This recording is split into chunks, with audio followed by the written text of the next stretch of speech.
Hello दोस्तों, मैं सुरभि अग्रवाल आप सभी का स्वागत करती हूँ भूपेंद्र मिश्रा यूट्यूब चैनल में। जैसा कि लास्ट वीडियो में मैंने बोला था आप लोगों को कि हम लोग आज डिस्कस करने वाले हैं कुछ क्वेश्चंस को जो कि आपके कोलबर्ग एंड एरिक एरिक्सन की थ्योरी से रिलेटेड होगा। और इसमें मोस्ट ऑफ द क्वेश्चंस आपके कवर होने वाले हैं और साथ में आपको आइडिया भी हो जाएगा कि ये जो क्वेश्चंस है वो इन दो टॉपिक से किस टाइप के क्वेश्चंस आते हैं। Okay, so let's start.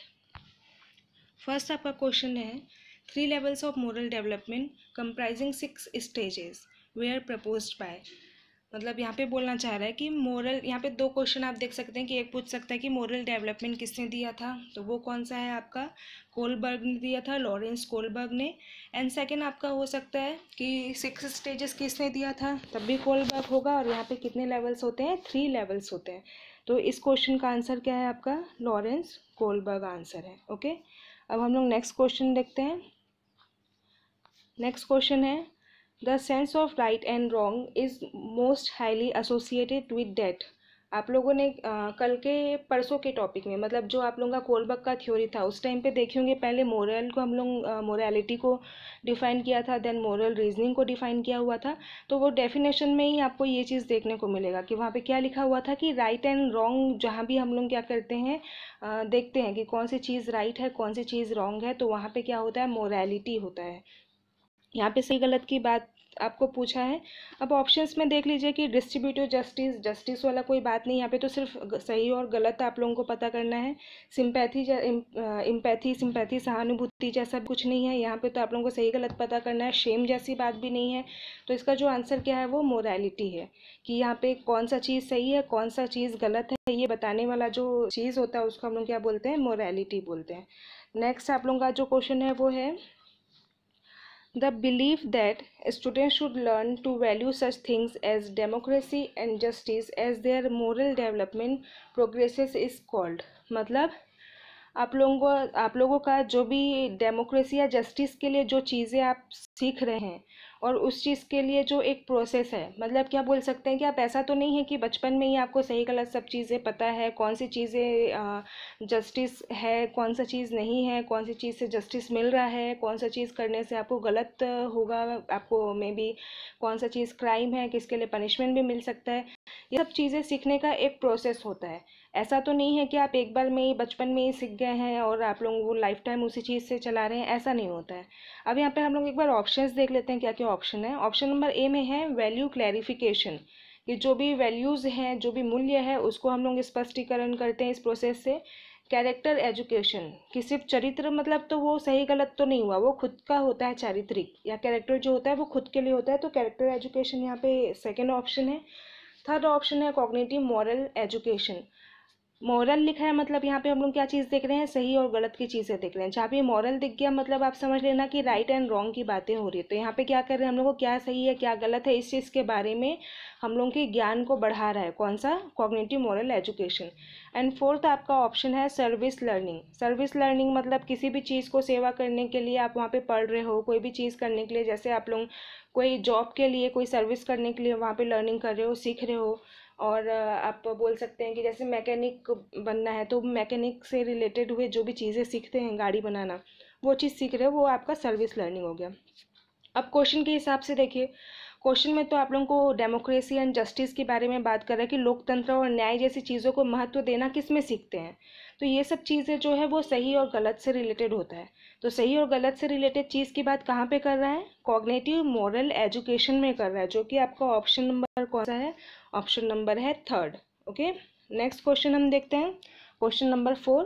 Question number 4 में बोल रहा है people at this stage develop their own set of moral guidelines that may or not fit into the law. Things like human right, justice and equality are most important even if they have to go against society and have to face consequences। मतलब क्या बोल रहा है यहाँ पे कि जो भी आप लोगों का एक मोरल सेट या गाइडलाइंस होता है वो लॉ के अकॉर्डिंग हो या ना हो, जैसे कि आपका जो भी राइट है, जस्टिस है, इक्वालिटी है, ये सब चीज़ें आपको अपने हिसाब से करते हो। मतलब अगर सोसाइटी के अगेंस्ट भी जाना पड़ेगा तब भी आप जाओगे, लेकिन आप वही चीज़ करोगे जो सही है। तो ये कौन से स्टेज में होता है, अब देखिए कि ये स्टेजेस वाला, ये जो मोरल वाली बातें हो रही है तो ये किस में होता है, कोलबर्ग मोरल डेवलपमेंट में होता है।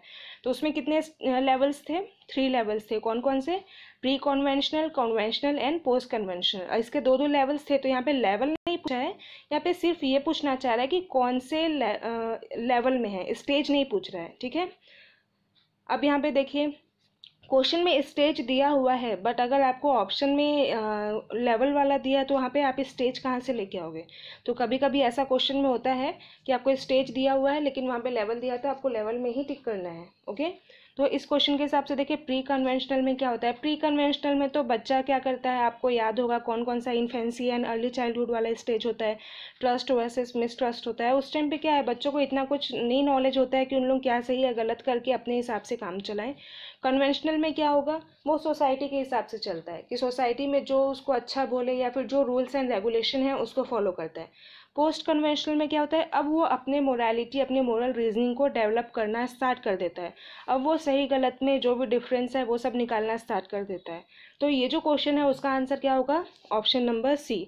इसमें डी ऑप्शन इसलिए नहीं लिए हुए हैं कि डी में नन ऑफ दीज आ सकता है, तो इसलिए यहाँ पे डी की कोई ज़रूरत नहीं है। 3 में ही आपको कंपैरिजन करके देखना है क्योंकि 3 ही मेन लेवल्स हैं आपके मॉरल डेवलपमेंट के लिए।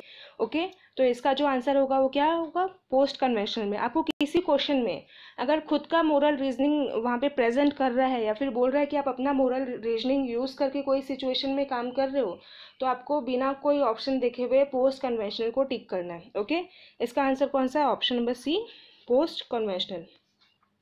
नेक्स्ट क्वेश्चन देख लेते हैं, question number 5। In this stage, the child is aware of wider rules of society. At this point, a student is good because of what society says. इसका मतलब क्या बोल रहा है कि इस टाइम पे जो बच्चा होता है वो क्या करता है, जो भी सोसाइटी के नियम हैं, जो भी लॉज हैं, रूल्स हैं, उसको ही पूरा फॉलो करता है, उसको ही मानता है। और इस टाइम पे वो वही चीज़ करता है जो समाज के हिसाब से अच्छा होता है। मतलब वो पूरे तरीके से सोसाइटी को मानता है, सोसाइटी के रूल्स को मानता है और उसी को फॉलो करता है। उसको मतलब नहीं होता कि ये सही है या गलत है। तो ये कौन सा स्टेज है?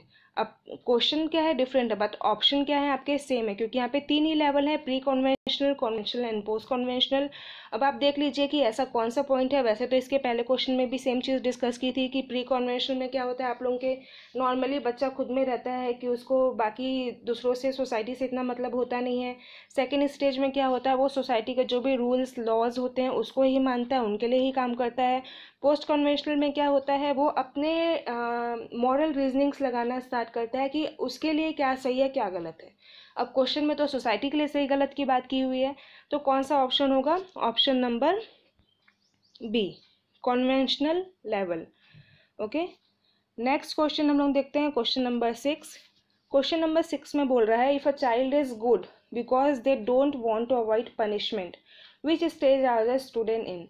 अब यहाँ पे देखिए कि बच्चा कोई भी चीज़ कर रहा है या अच्छा बन रहा है तो सिर्फ क्यों बन रहा है? क्योंकि उसको पनिशमेंट नहीं चाहिए, वो पनिशमेंट से बचना चाहता है। अगर ये चीज़ वो करता है तो उसको पनिशमेंट मिलेगा, इसीलिए वो चीज़ नहीं करेगा। जैसे कि अगर छोटे बच्चे हैं, उनको बचपन में थोड़ा मिट्टी में खेलना, मिट्टी खाने की भी आदत होती है, तो उनको क्या उससे पनिशमेंट मिलेगा, तो वो लोग वो चीज़ नहीं करते हैं। तो वो क्यों नहीं कर रहे हैं? क्योंकि उनको पनिशमेंट अवॉइड करना है। इसलिए नहीं कर रहे कि उनको पसंद नहीं है, इसलिए नहीं कर रहे क्योंकि उनको पता है कि अगर उन लोग ऐसा करेंगे तो उनको पनिशमेंट मिल सकता है।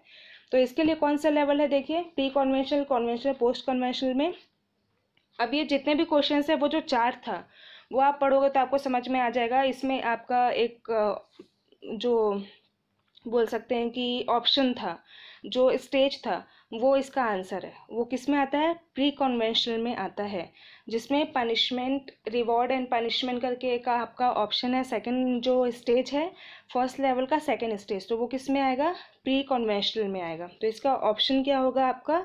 ए, प्री कन्वेंशनल। नेक्स्ट क्वेश्चन देखते हैं, question number 7।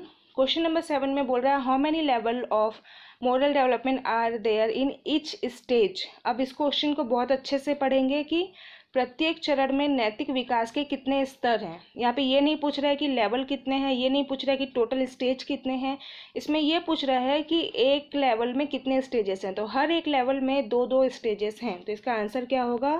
2, option number B. अब यहाँ पे देखिए हम लोग और 2 क्वेश्चन डिस्कस कर लेते हैं। How many levels of moral development is in Erik correction, sorry, Kohlberg moral development theory बोलेगा कितने लेवल्स हैं, 3 लेवल्स हैं। अगर हाउ मैनी स्टेजेस पूछता है मतलब टोटल स्टेजेस तो कितना होगा 6। लेकिन जैसे इस क्वेश्चन में पूछा है कि लेवल में कितने स्टेजेस हैं तो यहाँ पे ऑप्शन नंबर बी मतलब 2 आंसर है। तो ये 3 टाइप के क्वेश्चन सेम इसी चीज़ से बनते हैं, तो ये आपको करेक्शन करना है, गलत नहीं करना है। रीज़न ये है क्योंकि बहुत सिंपल क्वेश्चन है, बस आप जल्दी जल्दी में अगर क्वेश्चन रॉन्ग पढ़ोगे तो आपका वो रॉन्ग हो सकता है, अदरवाइज तो ये बहुत सिंपल क्वेश्चन है। नेक्स्ट क्वेश्चन देखते हैं, क्वेश्चन नंबर 8। क्वेश्चन नंबर 8 में बोल रहा है at what time of life does Erikson stage industry versus inferiority occurs. अब देखिए इंडस्ट्री वर्सेस इन्फेरिटी कब आता है। इसमें आप लोगों ने एक चार्ट देखा था, उसमें एक तो आप लोग पाई चार्ट जैसा देखे थे, उसमें भी इसका आंसर मिल जाएगा अगर आप देखोगे तो इंडस्ट्री वर्सेस इन्फेरिटी कौन सा टाइम है, जब बच्चा या तो मेहनत करना सीख जाता है या फिर वो खुद को पिछड़ा हुआ महसूस करना स्टार्ट कर देता है। यहाँ पे कॉन्फिडेंस डेवलप होता है जिसकी वजह से वो लाइफ टाइम क्या या तो अच्छा कर पाएगा या तो फिर कम्प्लीटली वो नीचे डाउन चला जाएगा। तो ये कौन सा स्टेज होता है, स्कूल एज। ओल्ड एज नहीं होगा, वो तो लास्ट लास्ट के स्टेज हो गए। एडोलेसेंस नहीं है, इसके बाद में एडोलेसेंस वाला स्टेज आएगा। इन्फेंसी तो बहुत पहले वाला हो गया। तो इस कौन सा आंसर है इसका, स्कूल एज। जब स्कूल जाना स्टार्ट करते हैं तो धीरे धीरे उन लोग क्या करते हैं, पॉजिटिव अगर डेवलपमेंट हो रहा है मेहनत करना स्टार्ट करेंगे, और अगर आसपास प्रॉपर इन्वायरमेंट नहीं मिल रहा है और उन लोग नेगेटिव वे में डेवलपमेंट कर रहे हैं तो उन लोग में क्या आएगा, पिछड़ापन वाला आएगा, और वो उनको ये लगेगा कि हम बाकी लोगों से कम हैं। तो इस लेवल में जो आउटकम आता है वो क्या होता है, कॉन्फिडेंस होता है। ओके, अब हम लोग नेक्स्ट देखते हैं। जो नेक्स्ट क्वेश्चन है इसका आंसर आप लोगों का है स्कूल एज। नेक्स्ट क्वेश्चन देखिए, according to Erikson's 8 stage of psychosocial development during which age does the psychological stage of trust versus mistrust develop. अब आपको ये देखना है कि कौन से स्टेज में ट्रस्ट और मिसट्रस्ट आता है। तो आप याद करिए कब आता है, पहला स्टेज है। ठीक है, 8 स्टेजेस में से पहला स्टेज क्या है, ट्रस्ट वर्सेस मिसट्रस्ट है। अब यहाँ पे आप देखिए क्या क्या दिया है ऑप्शन में, early childhood, infancy, adolescence and adult. तो अब इन चारों में से ही आप देख लीजिए कि फर्स्ट स्टेज कौन सा है। फर्स्ट स्टेज कौन सा होता है, इन्फेंसी का होता है। तो ऑप्शन नंबर बी क्या है आपका आंसर है, क्योंकि इसमें तो ज़्यादा कुछ देखना नहीं है, इन्फेंसी से ही डेवलपमेंट स्टार्ट होता है जितने भी स्टेजेस हम लोग देखे हैं। और इसमें का जो फर्स्ट स्टेज है वो ट्रस्ट वर्सेस मिसट्रस्ट है, तो आंसर आप लोगों का होगा बी। अब नेक्स्ट क्वेश्चन देख लेते हैं, question number 10। Which of the following is not one of the Erikson's stage of psycho social development. अब ये तो क्वेश्चन बहुत सिंपल है कि कौन सा एक स्टेज नहीं है। तो आपको इसके लिए क्या होना चाहिए, जितने भी स्टेजेस हैं 8 स्टेजेस, एटलीस्ट थोड़ा सा तो पता होना चाहिए कि देख के आपको समझ में आ जाए कि कौन सा ऑप्शन सही नहीं है। अब आप वन बाय वन देखिए कि कौन सा स्टेज आप लोगों ने नहीं पढ़ा है। ऑप्शन नंबर ए में लिखा हुआ है इंडस्ट्री वर्सेस इन्फेरिटी, ये तो हम लोग पढ़े थे अभी, जस्ट एक दो क्वेश्चन पहले भी डिस्कस किए थे। इंटीमेसी वर्सेस आइसोलेशन, ये भी हम लोगों ने पढ़ा हुआ है। ट्रस्ट वर्सेस मिसट्रस्ट, ये तो जस्ट पहले वाले स्लाइड में ही हम लोगों ने क्वेश्चन नंबर 9 में ही देखा है। एंड फोर्थ है लाइफ वर्सेस डेथ, ऐसा कोई भी हम लोगों ने स्टेज एरिक एरिक्सन की थ्योरी में नहीं देखा है, तो इसका आंसर क्या है, आंसर नंबर डी। अब ये क्वेश्चन नॉट अगर नहीं होता तो यहाँ पे क्या करता, बाकी के 3 ऑप्शंस आपको कुछ भी उल्टा सीधा लिख के दे देता और एक ऑप्शन करेक्ट देता। इसीलिए आप लोगों को वो जो नॉट वाला मैंने लास्ट जब क्वेश्चन डिस्कस किए थे तब भी बताया था कि आप लोगों को चेक करना होता है कि क्वेश्चन में नॉट तो नहीं लिखा हुआ है, क्योंकि अगर वो सिर्फ नॉट अगर आप भूल जाओगे तब भी आपका क्वेश्चन रॉन्ग हो सकता है। तो ये चीज़ें आप लोगों को ध्यान में रखना है। चलिए नेक्स्ट क्वेश्चन डिस्कस करते हैं, question number 11। What is the name of Eric Erikson's development theory. उनका डेवलपमेंट थ्योरी तो हम लोगों ने पूरा पढ़ लिया। अगर कोलबर्ग का बोलेंगे तो वो क्या होता है, मॉरल डेवलपमेंट होता है। अब कल हम लोग जब एरिक एरिक्सन की थ्योरी स्टार्ट कर रहे थे तब आप लोगों ने ध्यान दिया होगा कि हमने एक टर्म यूज़ किया था, कौन सा, साइको सोशल। मतलब इन्होंने साइकोलॉजिकल और सोशल दोनों को ही कंबाइन करके थ्योरी बनाया हुआ था। तो इसका कौन सा आंसर है, answer number A, psycho social.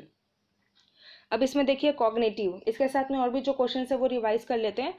Cognitive theory किस साइंटिस्ट ने दिया था या साइकोलॉजिस्ट ने दिया था, पियाजे, जीन पियाजे ने दिया था कॉग्निटिव डेवलपमेंट।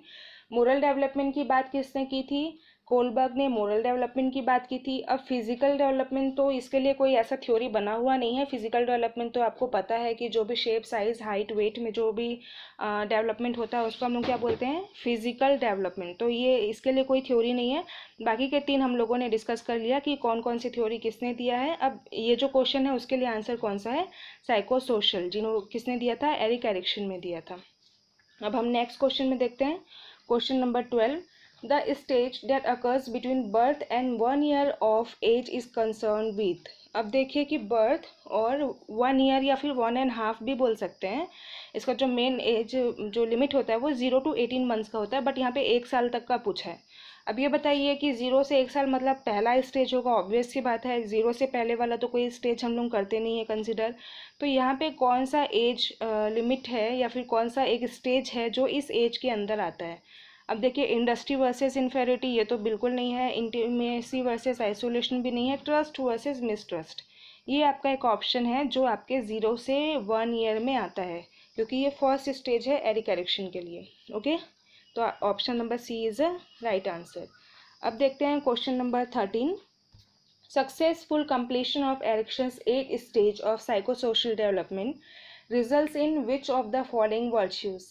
अब देखिए कि जब आपने क्या किया, पूरा का पूरा जो 8 स्टेजेस थे वो कंप्लीट कर लिए, मतलब आपने 8 स्टेज कंप्लीट कर लिए। अब आप लोगों को क्या करना है, बताना है कि उस टाइम पे क्या आउटकम आता है 8 स्टेज कंप्लीट करने के बाद। आपको जब हम लोग डिस्कस किए थे एरिक एरिक्सन की थ्योरी, तो हर एक स्टेज में एक एक आउटकम होता है। जैसे फर्स्ट वाला है वहाँ पे आप लोगों को एक होप होता है, उसके बाद एक्सप्लोरेशन, मतलब हर किसी का एक एक अपना आउटपुट होता है। तो यहाँ पे आप लोगों को सिर्फ किसके लिए पूछ रहा है, जो 8 स्टेज है, लास्ट स्टेज है। ओके, तो फर्स्ट क्या है आप लोगों का ऑप्शन, होप है, फिर है फिडेलिटी, देन है विजडम एंड देन है पर्पस। तो यहाँ पे होप तो फर्स्ट स्टेज का है, और यहाँ पे फिडेलिटी आप लोगों का जब इंडस्ट्री वर्सेस इन्फेरिटी होता है। विजडम आप लोगों का लास्ट स्टेज में आउटकम आता है। जब लास्ट स्टेज हम लोग पढ़ते हैं एरिक एरिक्सन की थ्योरी में, तो उसका जो आउटकम होगा वो क्या होगा, विजडम। तो इसका राइट आंसर कौन सा है, सी। अब नेक्स्ट क्वेश्चन हम लोग देख लेते हैं।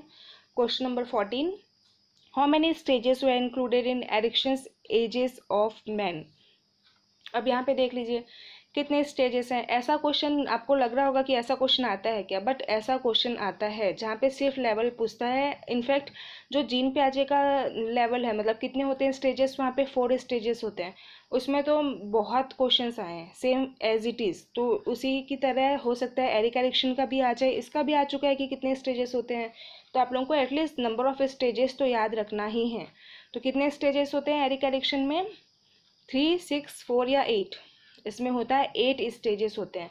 अब बाकी के जो नंबर्स है वो भी कंफ्यूजिंग, अगर आपको अच्छे से याद नहीं है तो आप कंफ्यूज हो सकते हो। जैसे 3 कहाँ पे यूज़ होता है, कोलबर्ग के लेवल। कोलबर्ग ने जो मोरल डेवलपमेंट का लेवल दिया था वहाँ पे कितने होते हैं, 3 लेवल्स होते हैं।